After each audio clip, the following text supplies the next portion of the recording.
Dick Hanna Dealerships presents the Postgame Scoreboard Show on the Fan Sports Network. Dick Hanna, believe in nice. From the shotgun. Give it to Whittington again. Gets hit. No, he kept it. He kept it. Dante kept it and goes right and in for the score. I'm looking through the binoculars and I think Whittington's got the ball.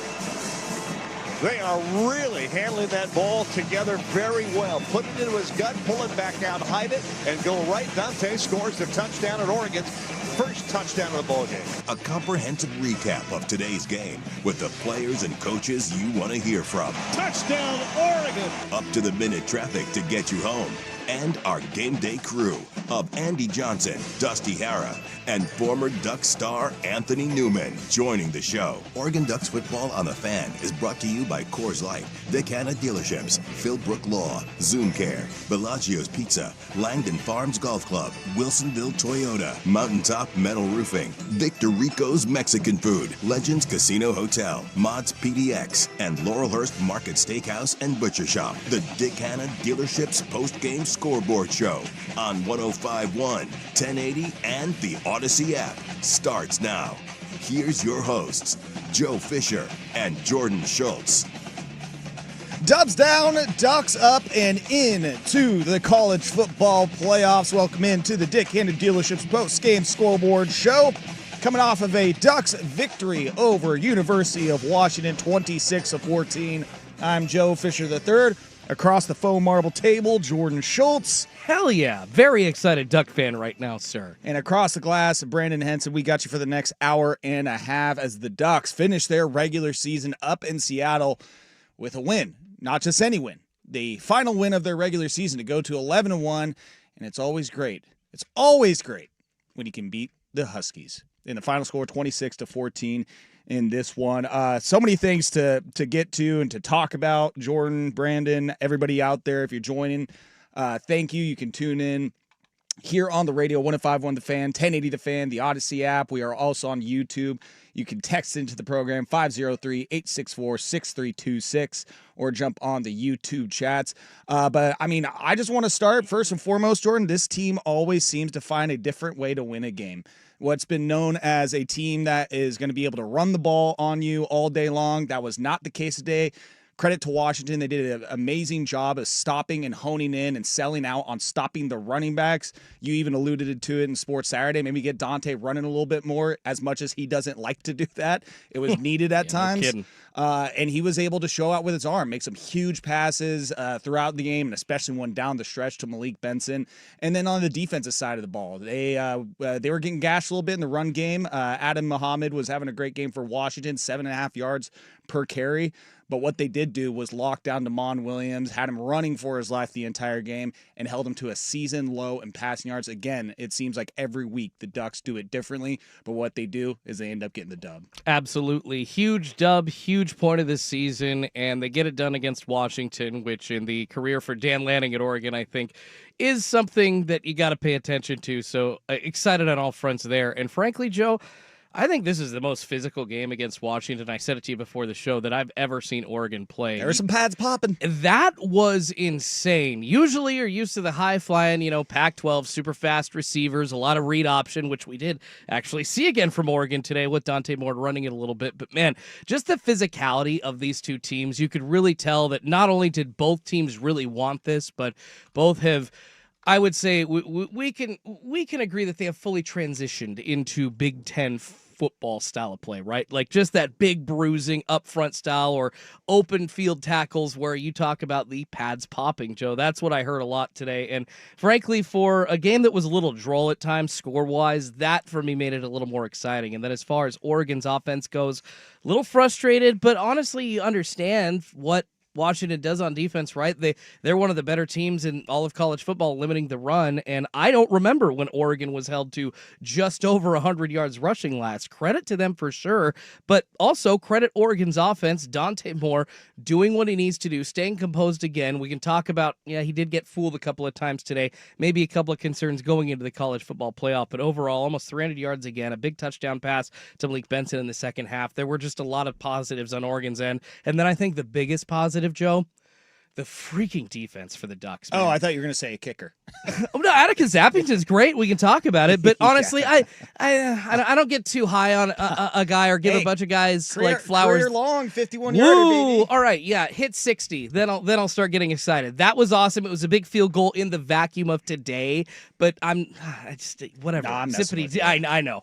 They're kicker. He's going to the NFL. No, he's not. He can't kick very far. But today it was really good. But Oregon's defense, Joe, my goodness, what a performance, man. Offense-wise for Washington, when they can get going, that's when they hit their receivers. That's when Damon Williams is able to, even without the running back today, it actually had to be Muhammad, the other guy, Adam Muhammad, running for 100 yards. Even without Coleman getting out and doing what he normally does, Damon Williams basically has his receivers to go to, and outside of a couple of touchdowns that you kind of understand that that's how Washington scores. Credit to Oregon's defense for, one, always keeping Damon Williams on the run, and two, really just playing that smash mouth style of football I was just talking about and containing what is, when they get on, a very high-flying offense. So lots of different things to dive into, Joe, but just super proud of Oregon in all facets of the game today. Yeah, again, the passing defense we've seen at different times throughout the year show out. I think last week was a step back, just considering the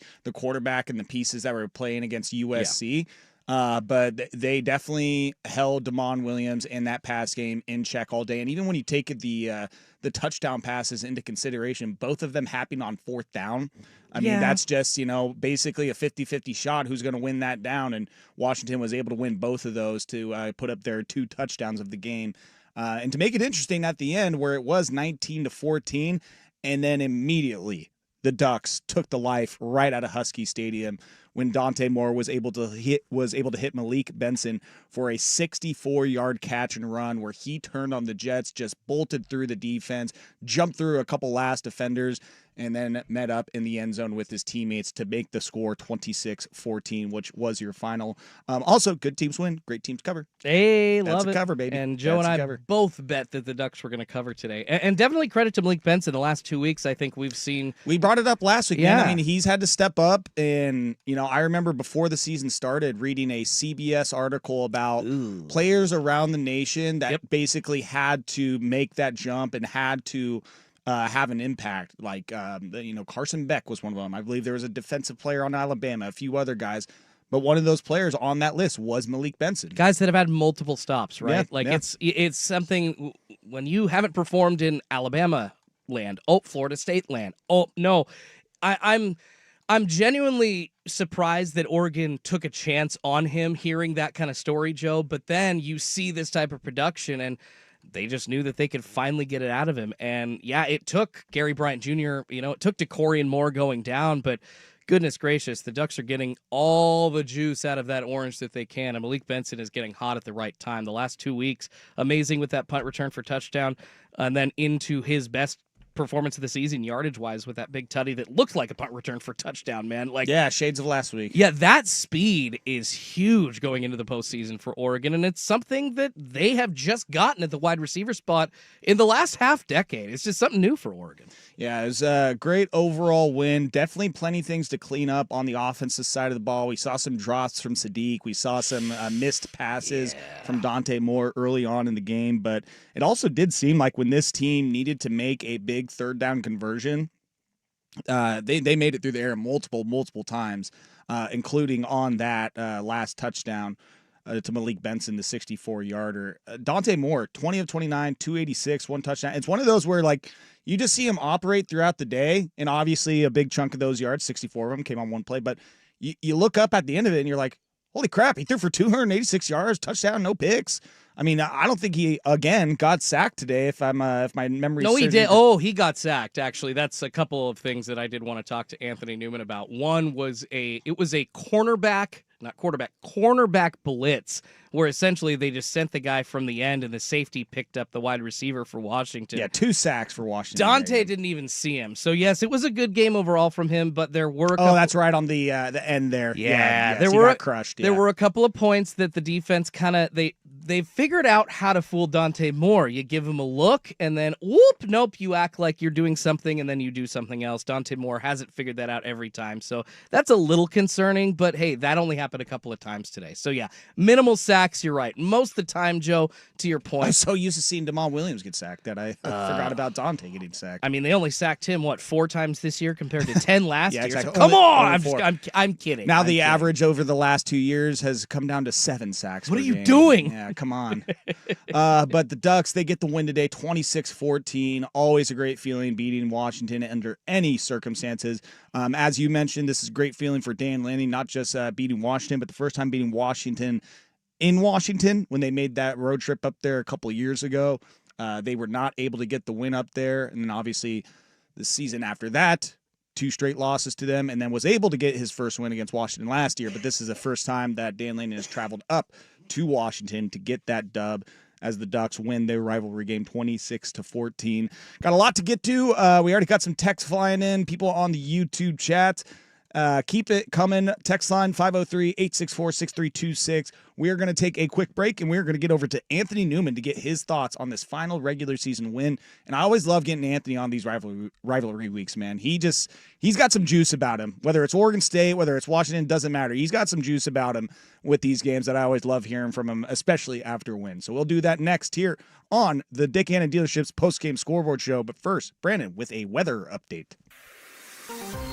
High of 48 degrees in Portland right now, low of 38 tonight. The Ducks postgame forecast calls for a high of 50 tomorrow with partly cloudy skies.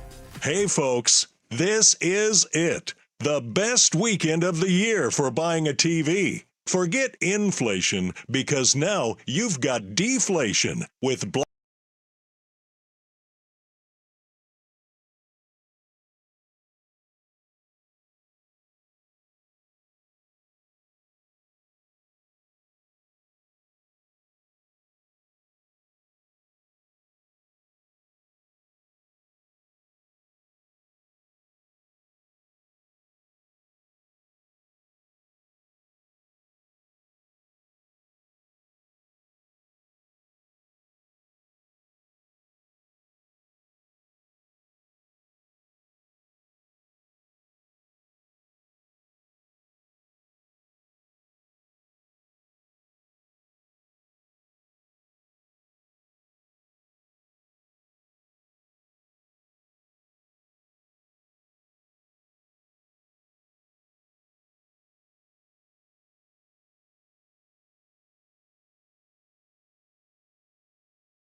Scoreboard Show on the Fan Sports Network, 105.1, 1080, and the Odyssey app. Welcome back into the Dick Hanna Dealerships Post-Game Scoreboard Show. I'm Joe Fisher III. Got Jordan Schultz back behind the glass with Brandon efforting to get Anthony Newman here in just a moment. To recap, the Oregon Ducks victory 26-14 over Washington. Always a great day to throw down a Dubs down. Ducks, they get 392 total yards of offense today compared to 283 for Washington, holding that offense under 300 yards. 106 rushing yards for Oregon today, which is uncharacteristic considering what they've been able to do this year compared to the 154 to Washington. For passing yards, 286 for Oregon, 129 for Washington. But as I said in the first segment, it's just while we're used to seeing those bigger rushing yards for Oregon, and the passing game was pretty similar to what we've seen, as long as it's not raining and the weather isn't crazy, then just to see this team win it in a different way. And that's where I will go to Anthony Newman joining us here, former Oregon Duck, NFL pro. Anthony, the fact that this Oregon team just knows how to win games in different ways, just it continues to amaze me. Well, that feels great to see that win, that victory up there in Husky land. Oh, I know you love it. I mean, it's hard to win there. It really is. I mean, I've only won there once. No, I take that back. I've never won there, but I beat Washington once. But to win up there off that lake and those crazy fans, it's tough to do. And they really protect home field advantage. And Oregon, they came out there and they took care of business. I mean, offense, defense, and again in special teams. But they were focused. They didn't get beat. They didn't beat themselves. That's one thing you look at. Most of the time when you look at two teams and one team's favored, if the team just plays and they're disciplined, they'll beat the other team. But all of a sudden start making mistakes and you start beating yourself, then you give that team some light. And now they have hope. They think they can win. And it didn't happen tonight.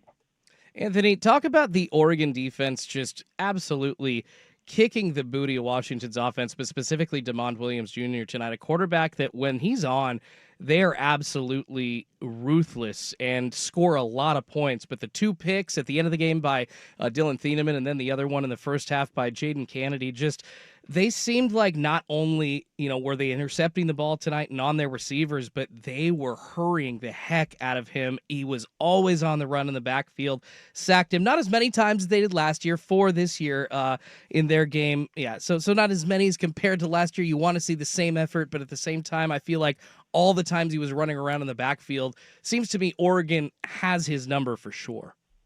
Well, 4 sacks is still a lot of sacks for one game. And if you're an offensive coordinator, you're talking to the offensive line saying, hey, protect our quarterback. 4 sacks, guys. Come on, don't do this. DeMond Williams, he's their key to their success. This guy is the captain of the ship. And when he's on, he's on. And tonight he wasn't on. He was 15 of 30.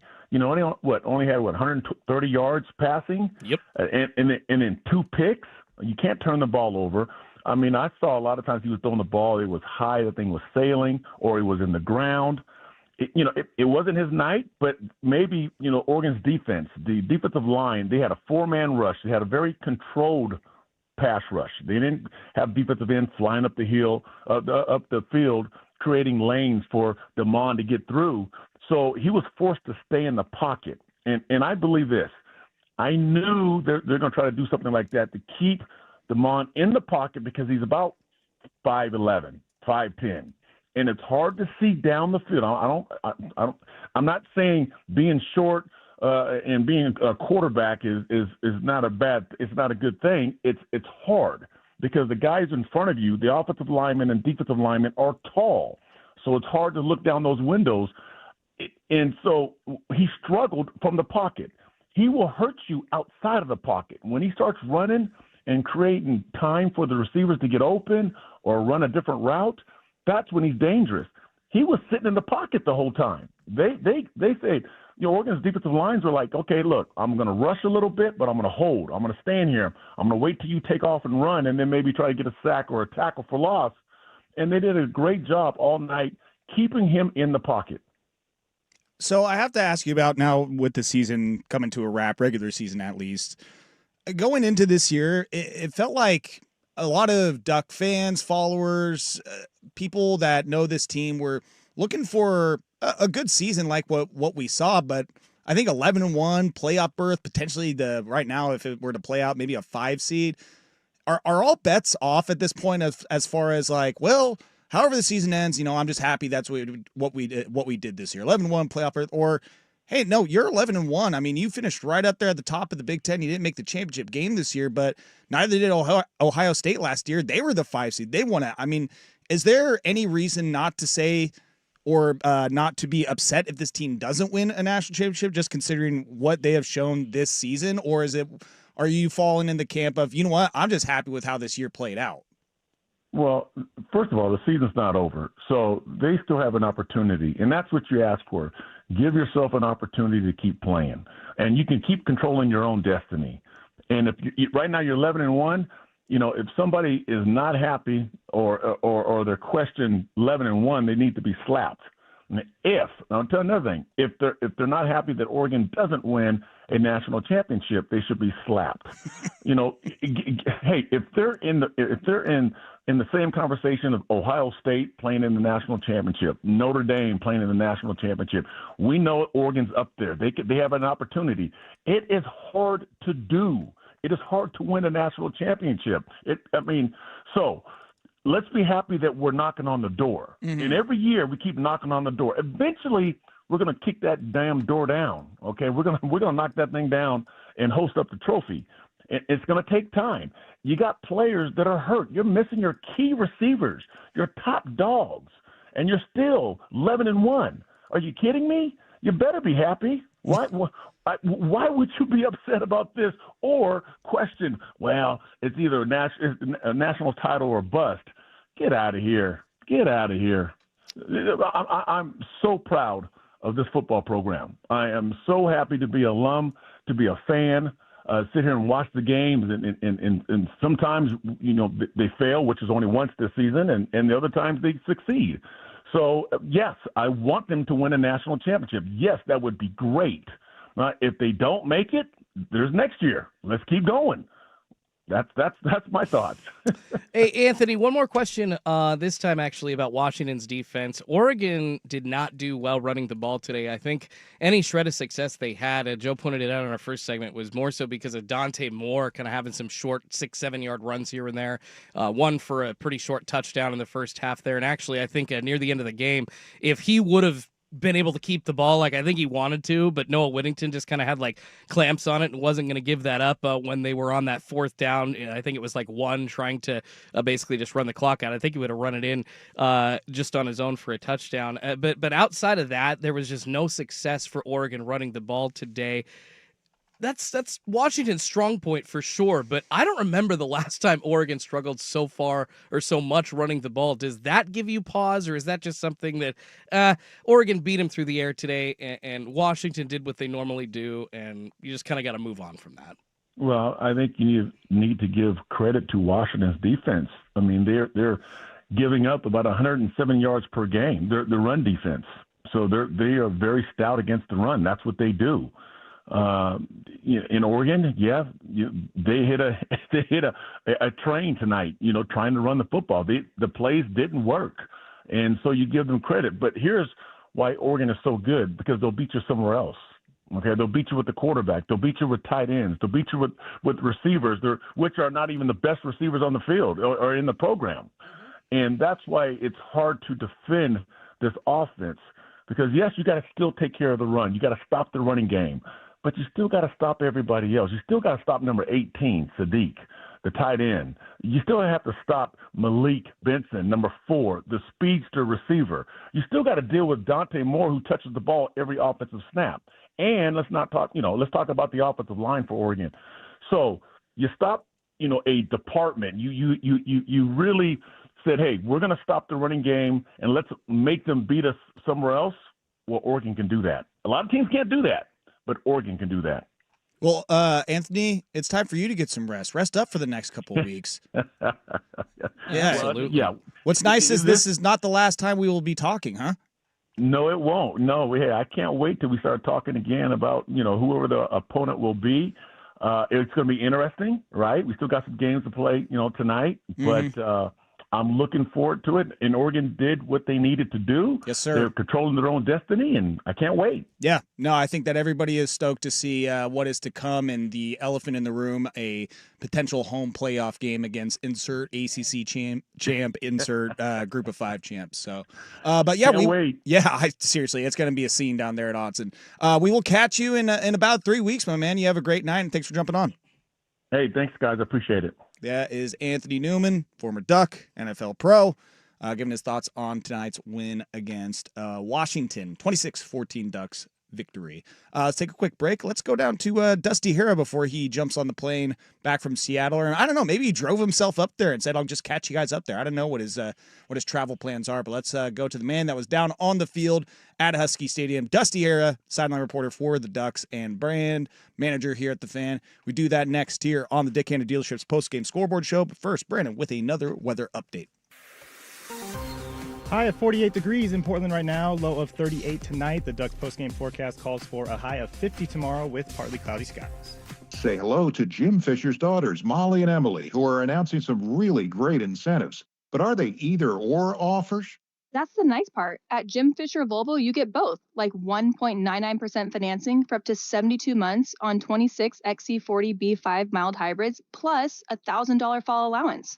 Or 2.99% 72-month financing on 26 XC60s and XC90s, plus a $3,000.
Fan Sports Network, 105.1, 1080, and the Odyssey app. Boy, I hope that was a hit from Nasir White on Damon Williams right there, because he came in like a bat out of hell and just rocked him. I mean, we were talking about those huge hits today. Dylan Thieneman at one point had to leave the game because of a hit he put on one of the receivers for Washington. Almost looked like he had a concussion. Thankfully, did not. But there was a Washington player that had to leave the field for a second because I think De'Aaron Hill ran him over. It was, pads were popping. It was great. Were the pads popping as loud on the sideline as they were on the TV? Let's find out, because we got Dusty Hara with us, sideline reporter for the Ducks. You know him as the fan man, the brand man here at 105.1 The Fan. Dusty, just tell us what the environment was like at Husky Stadium. Was it as loud as it seemed on TV, or not that bad for Oregon? Yeah, it was. It was really loud. And yes, the pads were popping as loud on the sideline as they were on TV, man. It was a great environment for college football, and it was loud. What was surprising, though, was how many Duck fans were there. I don't know if you guys heard it on TV, but you could hear it during the game, which is during third downs. You could hear Oregon fans yelling, "Oh," and you could hear "Let's go Ducks." I mean, it was a really loud environment. And Husky fans, they are loud and passionate, but Duck fans kind of showed out today too. It was cool to see. Absolutely, Dusty. The feel, it did come through on the TV, and you could hear the Duck fans a lot. I was actually pretty impressed. It's like I thought I was listening to Autzen Stadium for a second at times. So going into this final regular season game, let's look ahead a little bit, Dusty. This win has me so excited that Oregon is in the position that they are compared to last season, not going to have to play in the Big Ten Championship. After today, basically, I feel like I've seen Oregon get a win almost in every different way this season. Does this game give you confidence that the Ducks can succeed in the college football playoff, whatever the scenario they would face? Yeah, I don't know if today did it for me, though, because, I mean, to be honest, like 3 out of the last 4 games we've kind of seen this play out, where it's not that they're playing down to the level of their competition, because they've played 3 really good teams of those 4 games in Iowa, USC, and now Washington. You've seen 3 dramatically different styles of play, though. And I think that is what it gives you the most confidence, is that they can play in a lot of different ways, right? It was Iowa, which is run the ball, pound the ball, and play good defense, and it was ball control and a possession game. USC was throw the ball through the air, and it was fine. If you go on a throw for 330 yards, we're okay with that. What we're going to do is we're going to take away your run game and make you play one-dimensional, and we're going to take away the best player on your offense in Mekhi Lemon. And they did that, and that was like the key to winning that game. Today, it was, all right, Oregon hasn't gotten home a lot in getting sacks. The first 2 drives of that football game, the Oregon Ducks affected the rest of the game. And you guys played the Nasir Wyatt hit on his sack. That right there, that hit right there, changed Damon Williams for the rest of the game, because he's been incredibly accurate this year. I mean, 72% of his passes he's been completing. He was rattled because Oregon touched him up early and often on those first 2 drives, and that affected him, man. His timing wasn't the same. He was throwing rushed on the run. I mean, this Oregon team, Jordan, is, to answer your question, is that they can play a variety of styles, and that is what gives me confidence, is that Oregon's offense doesn't have to be perfect. The defense doesn't have to be perfect, because Dante Moore in back-to-back games, when it becomes a one-score game, that offense answers immediately and puts the game to bed with another touchdown drive. Well, and when it comes to the college football playoff, like obviously styles make fights, and we don't know who Oregon's going to be playing just yet. The first round, and prayers up that they make the second round and the third round and championship game and all that. But from what you saw today, what do you feel like you need to see improve on this Ducks team between now and December 19th or 20th or whenever they hit the field next? Health. Honestly, health is the biggest one, right? Like the offensive line, you saw the interior of the offensive line was an issue today, and that's why they couldn't get the run game going, because Poncho gutted it out, and as Dan Lanning told Jenny Dell in between the third and fourth quarter on the TV side, It's nut up or shut up time. Which Love it. Side combo. Jenny came up to me right after the game. She goes, "You'll never guess what he just said." And I was like, "I don't know." She told me, I go, "I can see that, yeah." Because I didn't even know what to do after that. Like landing is good for one of those every now and then. But this team getting healthy is the big one, because they weren't right on the interior of that offensive line. And Manuel Pregnon and Pancho have been so good at left guard and center. But you've seen teams overload the right side of the offensive line and try to take advantage of Dave Iuli and Alex Harkey.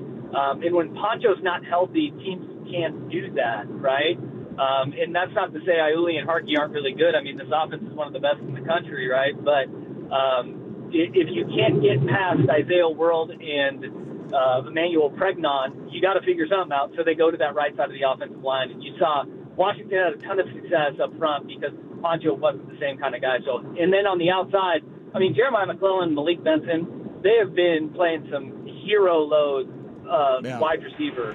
They have been playing out of their minds. But imagine how much better that looks if it's DeCorian Moore and Gary Bryant Jr. and then Malik Benson and Jeremiah McClellan, right? Health is going to be huge for this team. And who knows, maybe it's Evan Stewart, too, that's coming back for a playoff run. But health is the big thing that I need to see, because I think when this team is healthy, they can go toe-to-toe with anybody, right? I don't know if they can, win a national championship, but they can go toe-to-toe with you and try to drag you into deep water, because that's what we've seen the ability of this team to do, is adapt to your style and then try to suffocate you.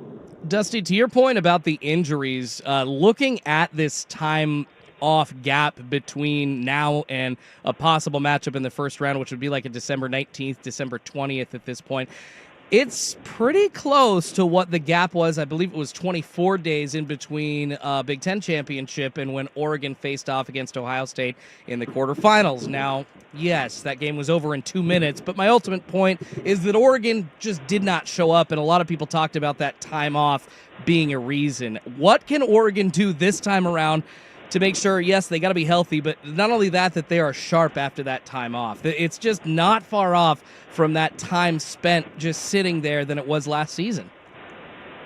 Yeah, I mean, and we saw that, right, in the first round last year with a lot of these teams. And being at home plays a huge role in that. We saw all of the home teams except for one, right? One in that opening round last year, and they won decisively. And being at home is huge in that. And look, if I had the answer to that, like I would be the $11 million head coach that Dan Lanning is. I do know that there was a lot that Oregon did last year that they've changed this year, right? We saw last year they started so slow against Idaho and Boise State. And Lanning went and he adapted their fall camp and said, we're not going to go as hard. We're not going to be as physical. We're not going to do a lot of what we did because it affected us in those first two games and we had to pull the reins back. Well, I think that there's also that learning experience of, all right, what do we do with this huge gap in between the end of our regular season and then postseason play? And how do you become adaptable to that? And look, he and his staff know what that looks like leading up to the Rose Bowl last year. Undoubtedly, they will change something because they did look sluggish. They looked slow out of that. What that looks like, I mean, I don't know, because I don't know the level of physicality that they played leading into that. I do know one thing, that injury luck benefited Oregon last year, right? They were healthy all year last year. Mm-hmm. And that is 100% injury luck is a thing, and it is very real. I don't know if they had a plan and now they have to adjust it based on, all right, how do we get healthy first and then ramp it back up before we play in a playoff game. But the reality of it is that they will have a playoff opportunity at home. And with that opportunity to play a home playoff game, like you have to change a little bit of something, right? And that's going to be the big test for this Oregon team, not to come out sluggish, because you're going to get a really good team, right? Right now, Oregon has the opportunity to move up to potentially 5th, probably stay at 6th. I don't know what's going to happen because, look, conference championship game will affect the seeding as well. But you're going to get a favorable matchup in that first round game being at 5 or 6. Well, I'm very curious to see what plays out because, I think it's safe to assume they're going to get that first round matchup, but still a lot of football left to be played even tonight and next week. And then we will get the final rankings. What is that, on December 7th, I believe, is the final, is what we're going to get that Sunday after next Saturday? I don't know if you know that off the top of your head, Dusty. Yeah, that sounds right, because after conference championship games, they'll seed that out, and then they have Army-Navy the following week where nobody else plays except for Army-Navy. Yep. And look, I mean, if we're looking at what needs to change in the world of college football, these layoffs need to change. Like, Lanning has been a vocal proponent of changing the calendar and having the season end on January 1. I don't think that is a crazy thing. And look, if that means Army-Navy doesn't have a standalone weekend, then, that may have to be what happens. Or maybe that game gets affected and changed in some different way where, Army-Navy is not, a standalone game, but it is one of those games on, the opening weekend of the college football playoff. I don't know, but I would love to see the calendar move forward, because it wouldn't just make sense to keeping teams going and having a true playoff matchup. Right. But it would also make sense as far as coaching carousel, when the transfer portal opens, when signing day happens, right? Like, all of those things should happen after the season is over. Not while it's still finishing up, yeah. And there needs to be a rule put in place so a school like Ole Miss isn't in the position that they're in, where Lane Kiffin is holding their playoff seeding in limbo based on whether or not he's going to go to LSU or not, right? Yeah. Like, there should be a rule that you cannot hire a coach or communicate with a coach until their season is over. Yeah. Like, that full stop. Like, it doesn't make sense for anybody in the world of college football. Did you drive yourself up and down for this game? I did. You did. Oh, wow. That's an even better way to end the season is, I know you love hanging out with the boys and everything and Jerry and Jorgie, but being on your own schedule this time on an away game, you got to love that. I do. Look, it did not make sense for me to drive 2 hours to Eugene, to fly to Seattle, to then drive 2 more hours. Oh, yeah. back. I guess I didn't think about that part, going down to Eugene just to fly back over Portland. Yeah, that is weird. Yeah. I am just going to drive the 3 hours by myself. Well, enjoy the slog, and keep tuning in. We appreciate you as always. We will catch you on Monday, and then we'll be having a conversation with you like this in a few weeks. All right, fellas. Have a good one. All right. Thanks, Dusty. Thanks, Dusty. Dusty Hara, sideline reporter for the Ducks broadcast on Learfield, and obviously the brand manager of the fan. The BM. Yeah, no, I full stop. Dusty, let's not call him that anymore. Full BM. stop. Good Lord. Yeah. By the way, never heard so much about the Egg Bowl in my life, at least that I remember. Oh, I was locked into the Egg Bowl. I was waiting for the Ole Miss collapse all day, and it didn't happen. Totally, but I've never tuned in like it's appointment viewing, you know, like I did this year. It's pretty crazy, and I knew it existed, but I just, those things that kind of just sit in the back of your head like they're there and you don't really think of them. Yeah.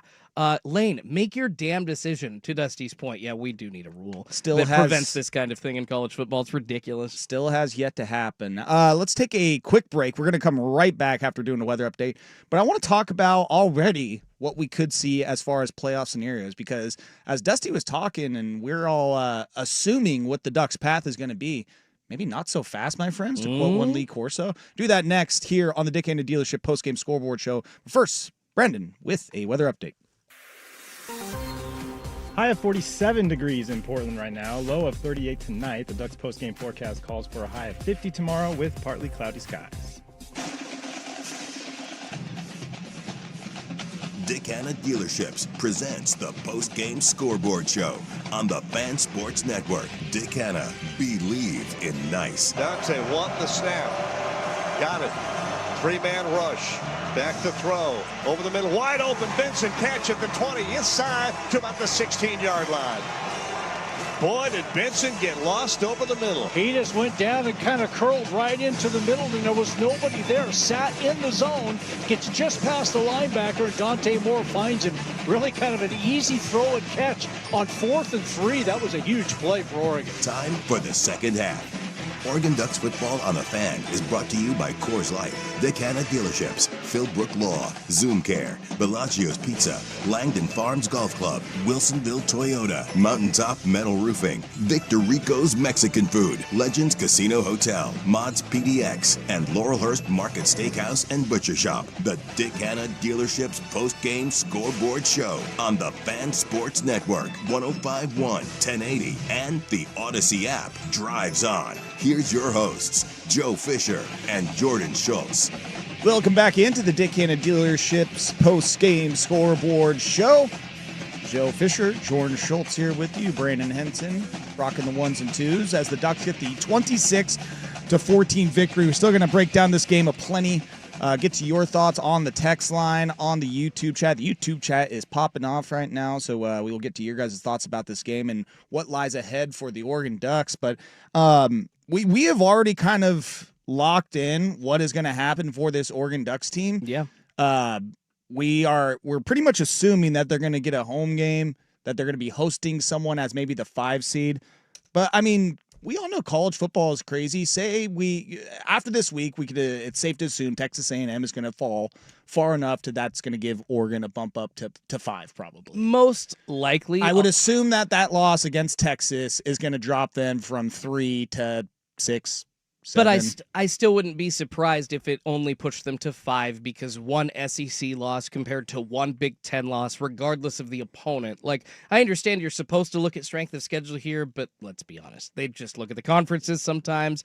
So I'm worried, at least as far as just seeding goes, that they won't push Oregon up because of that. Well, I would also hope that they take into account with Texas A&M what they just did the week prior against South Carolina. Almost dropped an effing egg. Having to come back and score 28 points unanswered to come back and win that game, which they were lucky to do. And then the next week they lose to Texas. So I hope they kind of look at what has Texas A&M been doing lately that maybe justifies their drop down to 6, 7, 8, whatever the case is. So yeah, let's say it's safe to assume Ducks will be 5 after this, right? Okay. Texas Tech, they took care of business today. They're going to jump up to 4. Georgia will go up to 3. But who's to say that Alabama goes into the SEC championship game, beats Georgia? Maybe, and this is one that's less likely, BYU going to the Big 12 championship game and beating Texas Tech. I'm all for that. I am too. I know you are. I'll root for that as well. But with that being said, like, does that then put Oregon in the position to being a possible number 4 seed where they don't play a Big 12 championship game, they don't host a home playoff game, and then they get a total of 4 weeks off, basically?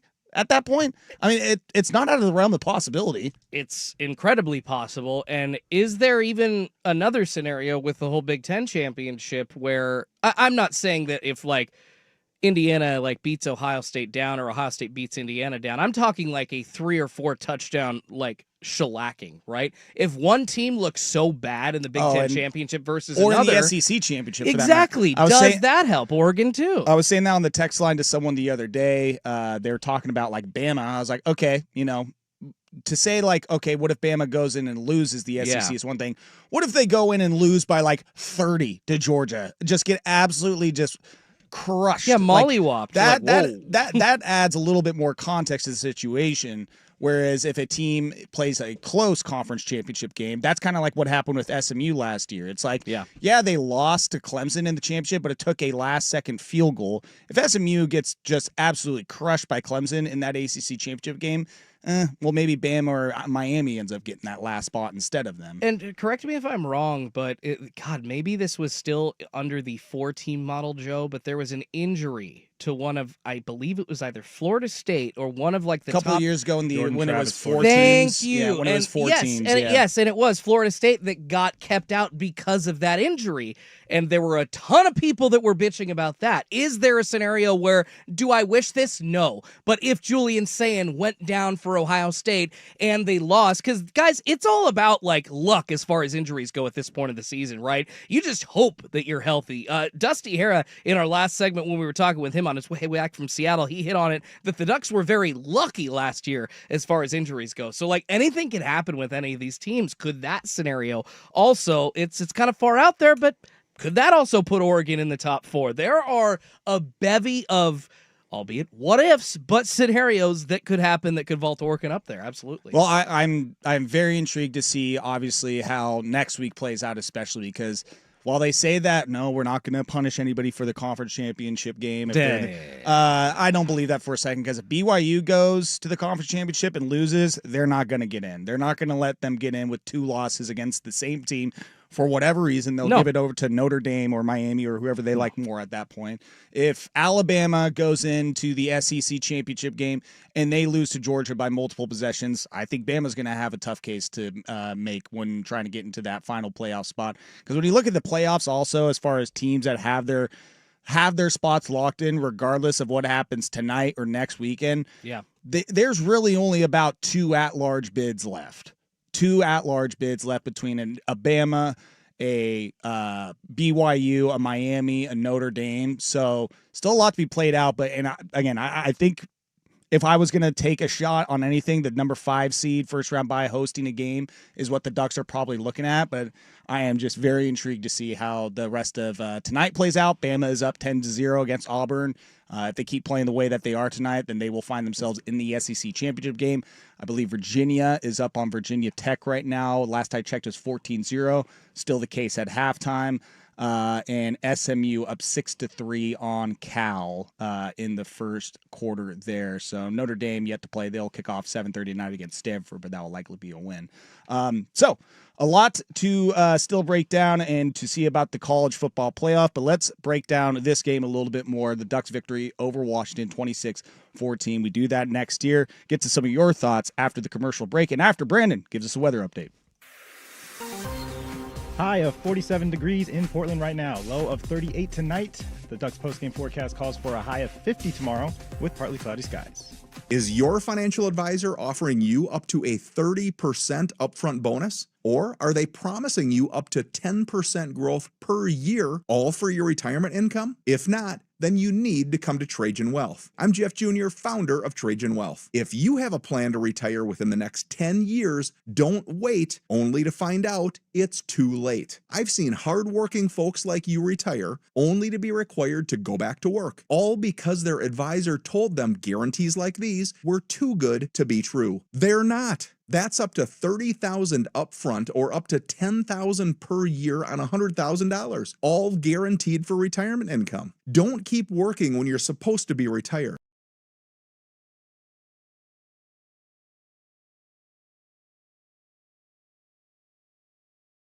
That's 503-210-5800.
And Williams will throw this time. Little pump fake on the screen, goes over the middle, and it is intercepted. Ducks have it. Could not find the ball. I knew it wasn't a Husky, but I didn't know where the ball went. Oregon comes up with it. What a grab, Jorgen. That might have been a one-hand grab. I think Kennedy's able to go up with both hands, but it looked like one hand he went up so high to get that. Dick Hanna Dealerships presents the Postgame Scoreboard Show on the Fan Sports Network, 105.1, 1080, and the Odyssey app. Back into the Dick Hanna Dealership Postgame Scoreboard Show here on the Fan as we recap the Ducks win 26-14 over Washington. This one on the text line, 503-864-6326. What was the better non-catch, McLennan on his helmet today or Evan Stewart's touchdown against Michigan last year that didn't count? I had to go back. I had faint memories of it, the back of the end zone, the one-handed catch, and I had to go back and look at how that wasn't ruled a catch, the Evan Stewart one last year. He was out of bounds, right? I don't know how, though. Like, I don't know what it was. Like, it was insane. I would have to say the better non-catch goes to McLennan because his angle of how he had to even put a hand on the ball to begin with, and then he sort of bobbled it back to himself, snagged it, pinned to his helmet, and even after hitting the ground, you didn't see the ball like jostle at all. No, he got his fingertips under the ball even while he was trying to hold it against his effing helmet. That's the hand. David Tyree called. That's the hand in the bucket of rice drill where you just have your hand in a big, giant 10-gallon bucket full of rice and just open and close, and you get that wrist and finger strength. That was insane. I was so pissed that they didn't say that was a catch. That absolutely was. I knew it was going to be impossible for them to reverse it, but man, I was really hoping that they were just like, after further review, it probably wasn't a catch, but because it was sick, we're overturning the call. Indeed, it was a catch. I mean, that's if it is ruled a catch originally, it's a catch. I don't think that there's any way that you can overturn whatever original call was made, right? It was just so tough, but it looked so damn cool. That was a catch. Yes. That was a catch. Yeah, it's a catch in our hearts, as Joey Mack said on the call. Looking over at the YouTube chat, Sadiq had two Huskies on him when he got up from the bench to get a drink of water. Yeah, they made sure two things were not going to happen offensively for Oregon today.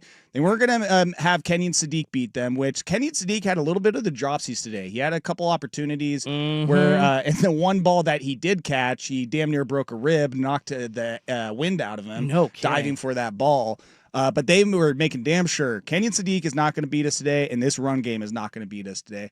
But as we lamented earlier on in this post-game show is that, those are two things Oregon has leaned on the last couple of weeks, and when those were taken away, it was kind of like Oregon was like, okay, we'll just win the game this way, I guess. Yeah, 8 targets, only 4 catches. That was something. If you want to talk about like, what are some things that Oregon didn't do so well today? You got to key in on the guy that's actually been hot coming into today, and that was Kenyon Sadiq. Just did not have his hands. Like, there were 2 passes that were right on from Dante Moore, and pros catch that. First-round NFL picks catch those. And it was just frustrating. He had an off day. It is what it is, but it's a lot harder to deal with that off day when you're already down your top 2 wide receivers. Thankfully, Malik Benson and Jeremiah McClellan, oh my goodness, they more than stepped up and covered the bill there. Those long passes, the 64-yard touchdown by Malik Benson, and then Jeremiah McClellan had 2. I believe there was one near 30 yards and then one in the second half for 41 yards that initially it just almost didn't look like a catch, kind of like the one that we were just talking about against the helmet. Like,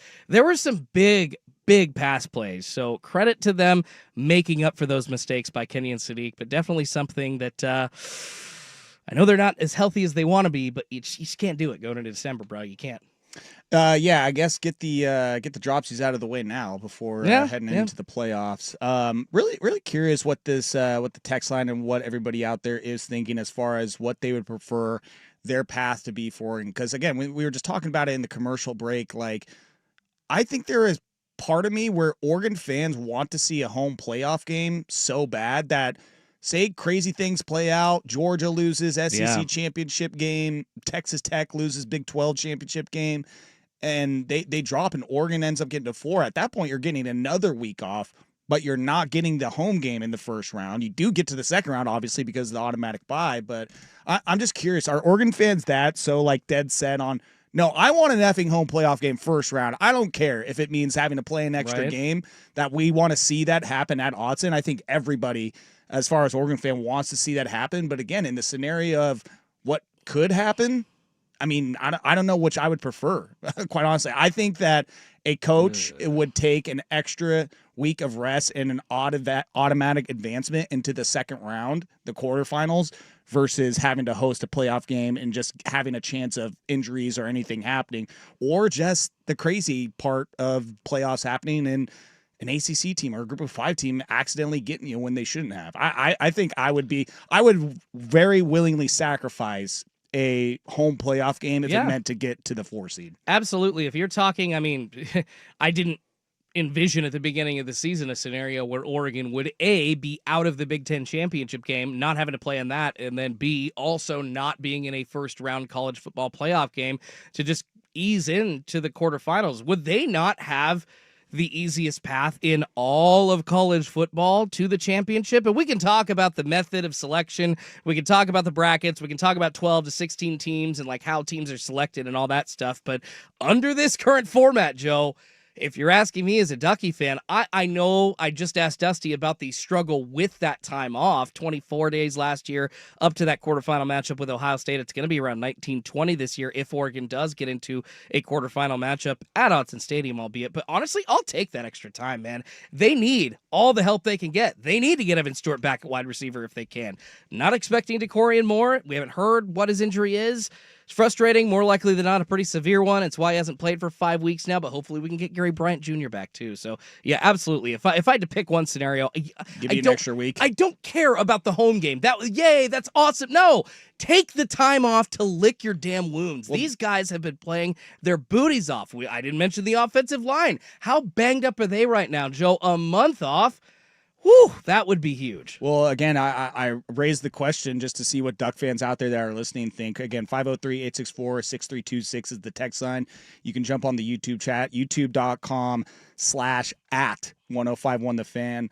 Home playoff game, hands down, someone says. I think a home game would come in and set a tone, build that momentum. I understand. I get it. But Number 5 seed, home field first round in a week to get fully healthy. Watch out. Give us Indiana rematch. Want to rip their hearts out in the playoffs. I'm down with that. See, yeah, just going right into Indiana, who had to play in a Big Ten championship game.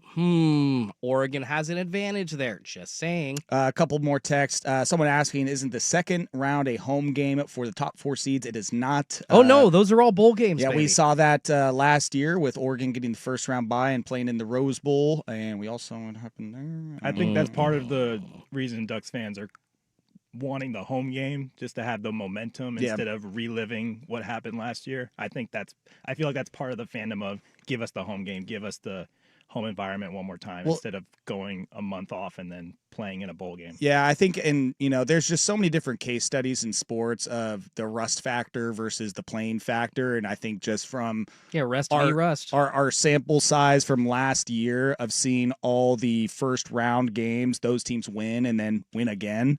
That they're all kind of, everybody's kind of like, well, maybe just in this format, having that one extra week to play would be better. And I think that home playoff games, like now that we actually get those as college football fans and Oregon has the opportunity, I think there's a lot of fans that are just, frothing at the opportunity to be able to do that. Another text, home playoff game and the opposite side of the bracket from Ohio State. Yeah, I'm in favor of that as well. I want Miami at home. If we had to play, but with all the injuries, I'd take a bye week preferably. Yeah, exactly. It's like, and I think it's funny how some folks are like, oh man, I would really love to see an SEC or Miami or Notre Dame come here. But at this point, it's like, dude, if you want to give me a 5 seed in Tulane in the first round or something like that, it's not an automatic win, but hell, Jimmy's versus Joe's, man. I'll take that matchup all day long, too. Might see Brock Thomas in the second half of that one. Yeah, so a lot to be played out. Again, we got a couple games that are on right now ACC-wise. Alabama is taking on Auburn right now in the Iron Bowl. Just had a big run. They're up 10-0 in the second quarter. I believe it has flipped over now to the second quarter in this one. And then we got some conference championships next week. But about this game, who was the player of the game? Who was the Mountaintop Metal Roofing player of the game? Let's find out next here on the Dick Hanna Dealership Postgame Scoreboard Show. But first, Brandon's got a weather update. High of 47 degrees in Portland right now, low of 38 tonight. The Ducks postgame forecast calls for a high of 50 tomorrow with partly cloudy skies. Dusty here for Mountaintop Metal Roofing. Fall is here, and one thing I'm not worried about is moss on my roof. We've got a brand new metal roof from Mountaintop. We went with the black slate shingle. It looks incredible and no maintenance. Match that with a lifetime warranty. That's right, a lifetime warranty, and we're heading into the rainy season with no worries. Check out Mountaintop Metal Roofing for yourself. Tell them Dusty sent you and get $3,250 off your metal roof. Do it once, do it right with Mountaintop. Go to mountaintopmetalroofing.com for more. CCP number 227660. Isaac Ropp, Langdon Farms has been my home golf course since the year 2000. One of the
Fan Sports Network, 105.1, 1080, and the Odyssey app. Time now for the Mountaintop Metal Roofing Player of the Game. Dante ready for the ball, got it, back to throw. Pressure comes, steps up, throws down the middle. It is caught. 45-yard line, 40, down across the 30, may score. 10, 5, touchdown Oregon. Oh my gosh, how quick can that happen? That quick, that's how. Over the middle, Malik Benson from the right, across the middle, perfect strike from Dante, and then it was just a foot race for Benson. Do it once, do it right. Mountaintop Metal Roofing. There is your Mountaintop Metal Roofing Player of the Game. It is Malik Benson stepping up when needed most. 5 catches, 102, and a touchdown, and that touchdown was a 64-yard final nail in the coffin for the Ducks to take the 26-14 lead, which was the winning score. Again, good teams win, great teams cover. Mm-hmm. And Malik Benson, man, he has been a great addition this year, but especially over these last couple of weeks when he needs someone to step up in that receiver room, he has done just that. I have a fun little exercise for you, Jordan. Okay. I have found the Reddit post from the college football subreddit last year when Malik Benson transferred to Oregon. And I will read some of the comments that people had about Malik Benson transferring to Oregon. Once again, Oregon is his third stop. Alabama, then Florida State, then Oregon. The number one comment was from a Florida State fan. They said, "Oregon fans, I say this to you with complete sincerity. No take backsies." So cool. That Florida State fan was clearly happhappy. That one got 129 upvotes. So a lot of Florida State fans agreeing. Yeah, upvote to you too, buddy. Someone also said, who wouldn't want a 250-yard-a-year receiver who can't catch, block, or run routes, but will cost you close to $500,000 because he's fast? Well, I guess it worked out for Oregon this year. He's literally done all of those things. Actually, some of the blocks that Malik Benson has made have been bigger than some of the catches. I do love this comment. Oregon going to somehow make him learn he has hands again. They did. Yeah, kind of looks like he has done just that. And also with that touchdown grab today, degree of difficulty on that. I mean, he was fully stretched out on that one. Yeah. Dante Moore had to fire that thing in there, and he had to use every inch of his frame, of his length, his athleticism to go up and grab that, and then to just turn the jets on and get past those Washington defenders. It was one of those where it was like, all right, sweet, huge third down. He's gone. That's a touchdown. Yeah, that was like basketball wingspan status by Malik Benson there. And then he did exactly when he kind of broke that first tackle. It was exactly what he did last week in that punt return for touchdown. He broke off of that first, defensive effort of players and then was gone after that. Nobody could catch him. Usually that's when the tackle happens, but not only is he so fast, but I think just the way that he caught the ball kind of allowed him to get into that first step around the defender a little bit easier and just set him up for a perfect, I think that 64-yard bomb, that's the longest play that Oregon's had for a touchdown this year, if I'm not mistaken. Right? As far as passing, not rushing. But there might be like an 80-yard earlier in the season, but I can't remember. But as far as scores go, this is one of the best plays of the season, and it's one of the most explosive plays of the season. And that, Joe, is how Oregon was able to get down the field today, was all those explosive plays. Washington did damn good at stopping the run game against Oregon, and it was these 20-yard passes, it was these 30-yard hookup bombs down the field that Dante Moore was able to complete, and then some check down Charlie playing as well. But thankfully, these big plays were what was able to get Oregon the win today. And gosh darn, it's nice to say, hey, Oregon's out there completing some explosive passes for once. Second longest pass play this year 1 yard. Oh wow, DeCorian Moore, he has the longest. Yes, 65-yarder against Oklahoma State. And in the running game, you've had runs of 68, 67, and 66 this year. But as far as in the passing game goes, the second longest passing play for the Oregon Ducks this season. Shall I continue with these subreddit comments? I really am interested at how much people hated Malik Benson. How does he keep getting these opportunities when he isn't good at all? Very confusing. Who has two thumbs and loves Malik Benson? This guy. Right here, this guy. And then I also just love this comment. I see an Oregon commitment post, I upvote. Yep. See? There was one Oregon fan like, hey, if he's coming to Oregon, he's a fan of mine. It's funny going through. There was another one of these talking about Jaden Kennedy, who had a great game, had a pick, who I've loved this entire season, man. He's got that dog in him, and that's DOG, not DAWG, that's for sure. And the last 3 or 4 games, it's been like a coming out party. He's a senior. We didn't really expect him to contribute that much, but here he is. Should I read those comments too? Wish him the best, but most Ole Miss fans were happy when he hit the portal, which is pretty telling. That's probably why those Reddit commenters are not recruiters for the University of Oregon, Joe. Yeah. Just putting that Another Ole Miss fan saying, I was worried he was going to stay. These are Me too. Aging like milk. That's aging great. like milk. Man. But your mountaintop player of the game today is Malik Benson after steps up again when the receiver room has been depleted. And needed that big game from him today. Take a quick break. Come back, read some more of your thoughts. A lot of texts coming in on the text line, 503-864-6326, and on the YouTube chat about not just the Ducks' future and their path and what it looks like, but also today's game. We get to that next here on the Dick and the Dealership's post-game scoreboard show. But first, Brandon Henson with another weather update.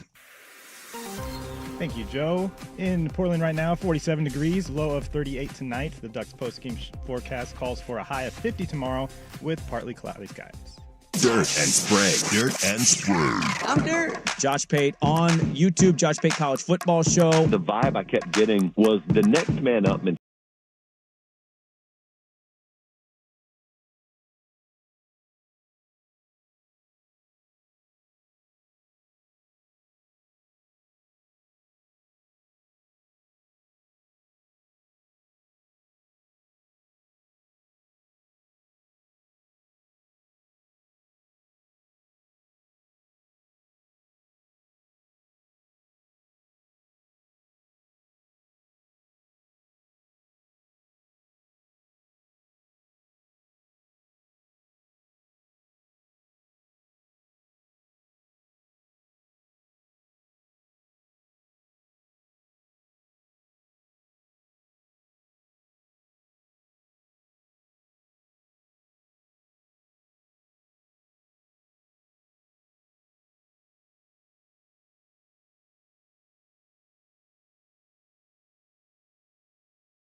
Two receivers out to the left, 4th down and a yard.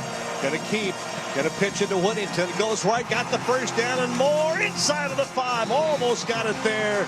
It'll be 1st and goal, Oregon.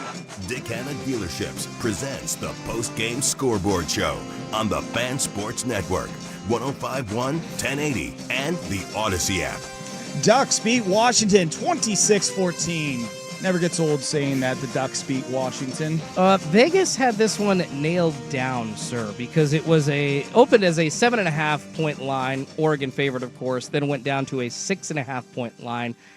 Vegas knew it was going to be a game of field goals for at least one of these teams, man. That seems to be Washington's success point, able to, definitely give up some big plays on Oregon's end on offense, but limiting them to field goals, who else has done that all season this much? Yeah, it seemingly was like, we're not going to give you the big play over the top. Yeah. Because even that Malik Benson one was a dig route over the middle that he just, got some yak on. But Exactly. they were pretty dead set on, stopping Sadiq, stopping the run game from the running backs, and not getting beat over the top, which, to their credit, they did a good job of that. But let's hear Dan Lanning's thoughts. Here's the head coach of the Oregon Ducks with Dusty Hara after the game. Down here with Coach Lanning. Coach, rivalry games, they mean a lot to players. They mean a lot to the fans. What's it mean to you to come up to Seattle and get a win? Yeah, I'm just really proud of our players, man. Whatever situation they were put in today, they came out and they executed. They focused on the next play, which is so hard to do in college football. But they did an unbelievable job of that tonight.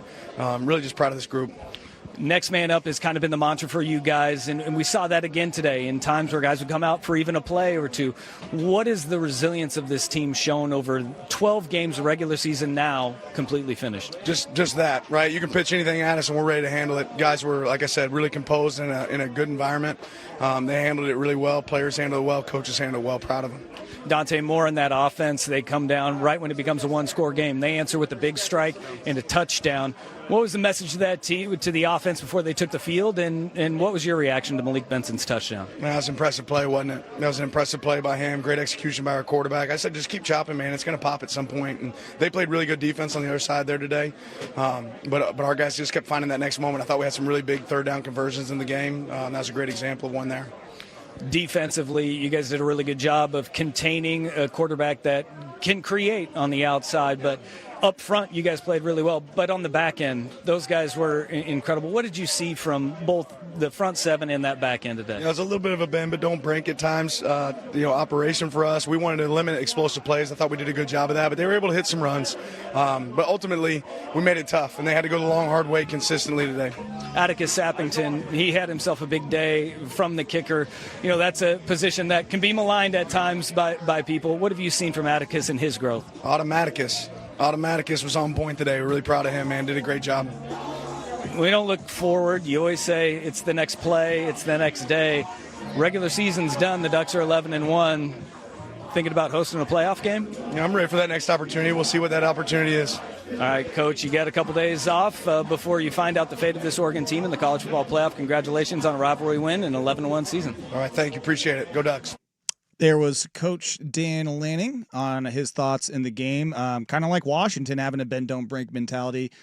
Same thing. They limited big plays. They made it hard on them. As we mentioned earlier in the postgame show, that even their 2 touchdowns, they came on 4th down plays for Washington. So those are coin flip plays.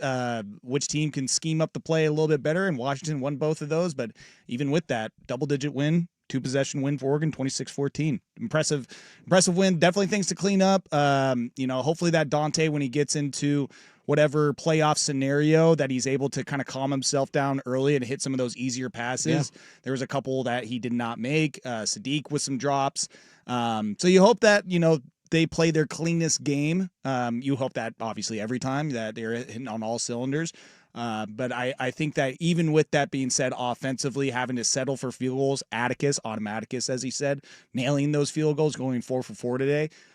You put up points on more possessions than they did, and that led to the result in the victory. Absolutely. I don't want to get too down on stuff, but I guess one point of concern I did see for Dante Moore, I brought it up a little bit earlier in the postgame show, and that is the ability by the defense to confuse Dante when they'll stunt out from a certain look that they're giving pre-snap, and then as soon as the ball is snapped, they go to another look. I think that's how the cornerback was able to come in and get a really easy sack early in the game. And then there was one point where on a pretty big 3rd down that Oregon really needed in the first half, there was a big old chunk of space in the middle, and it looked like that's where Dante Moore was going to be able to dink and dunk the ball for a pretty easy first down, but they cleared it out, brought the defensive end back, and nobody was open, and Dante Moore actually was struggling in the backfield as well, having to outrun some defenders. So it was just easy for him at a couple of different points to get fooled today, and I hope that he can work on that. But yeah, man, big thing holding a very, very high prolific Washington offense under 300 yards total.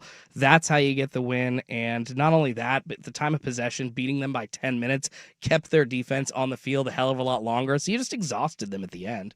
Yeah, definitely. It was just kind of one of those inevitable things with this Oregon team. Let's take a quick break, get to some final thoughts from you out there, the listeners. 503-864-6326. That's 503-864-6326. And also on youtube.com/@1051thefan. We do that next here on the Dick Cannon Dealerships post-game scoreboard show. But first, Brandon with a weather update. 47 degrees in Portland right now, low of 38 tonight. The Ducks post-game forecast calls for a high of 50 tomorrow with partly cloudy skies. Whether you're looking for urgent or primary care, you need care that's ready when you are, not weeks or months away. Welcome to Zoom Care. Our providers are accepting new patients and ready to see you at one of our nearby neighborhood clinics. Plus, Zoom Care is in network with most insurance, including Medicare, making it even easier to access the health care you need. Visit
snap, 51 yards.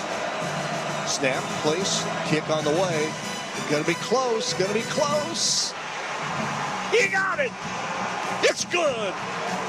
Atticus Sappington, 51 yards. He might have kissed the bar on the way over. That's how close it was. Dick Hanna Dealerships presents the Postgame Scoreboard Show on the Fan Sports Network, 105.1, 1080, and the Odyssey app. Back at the Dick Hanna Dealerships Postgame Scoreboard Show, just reading some of the thoughts, texts coming in on the YouTube chat and the text line, 503-864-6326. It's funny, just like the mixed reaction of fans that want the home game and then some that don't.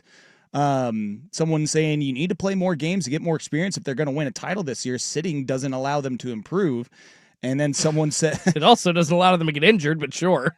I'm going to read this text, and I'm guessing they forgot to include a word on this because they said, if Oregon has a legitimate plan to break the rust, give us the first round bye. If not, let us blow someone to start the playoffs. I'm going to assume that they said let us blow someone out to start the playoffs. Or blow out somebody. Yeah, exactly. Yeah. Good old autocorrect there. There we go. Yeah. That's funny. Someone's saying they do not need a 5-week break. We did that last year. I don't want to play a team who's coming off of a win the week before. 3-week break is still good. There's zero chance that Dak tore an ACL. DeCorian Moore, he means that they wouldn't have delayed his surgery for next year, 2 months. If that was the case, I'd be surprised if Evan Stewart came back from a ruptured patella tendon in 6 months of recovery. Man. Yeah, I'm with you. I mean, this is the one thing that probably drives a lot of us crazy about college football compared to NFL is the reporting on injuries is not the same, and the teams will only let you know what they want you to know. So that is so frustrating. It's all an injury, or mystery, injury mystery.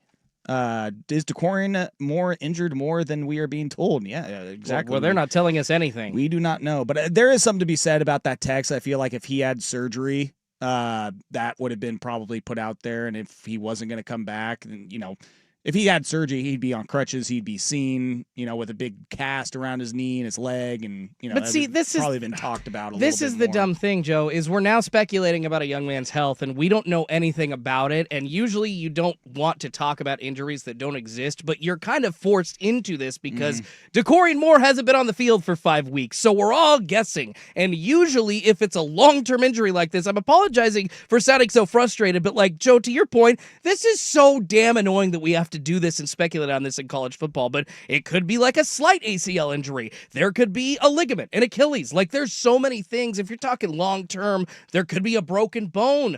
We don't know what the hell it is. We've seen reports, and I'm not going to say because there's just online reports of what it could be, but when you start to guess, that this is when it just gets frustrating for people. So just tell us what the hell it is. I would say the one good thing about whatever the injury is that if it was as severe as he is done for the year and we will not see him, I feel like it's something we would have known by now. Like if it truly was a season-ending injury. Because with Evan Stewart, when that happened, it was like out there like, yeah, he's probably not going to come back this year. Like it was put out that it was a pretty severe injury. That's true. Yeah. And they weren't like, oh, yeah, we'll see. He's working through some things right now and being mum about it. It came out pretty quickly that it was like, yeah, it's a possible season-ending injury.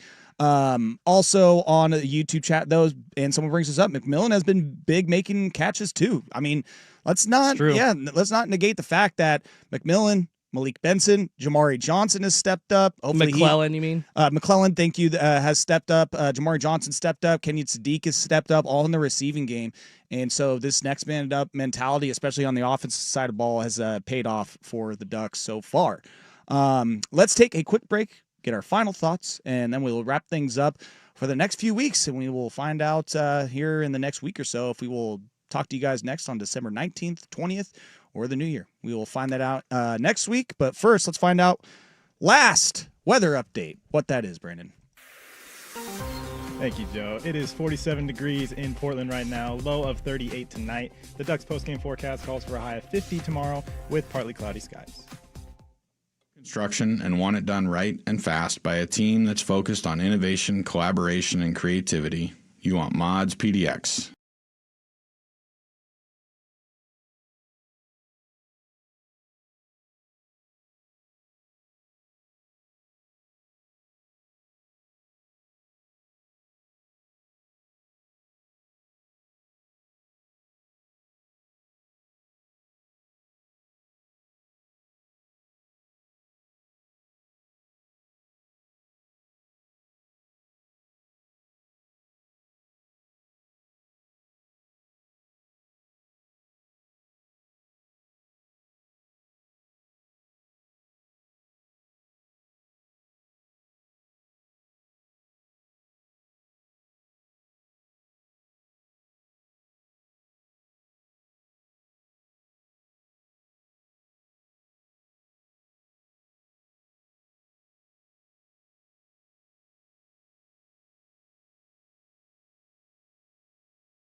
26, Washington 14.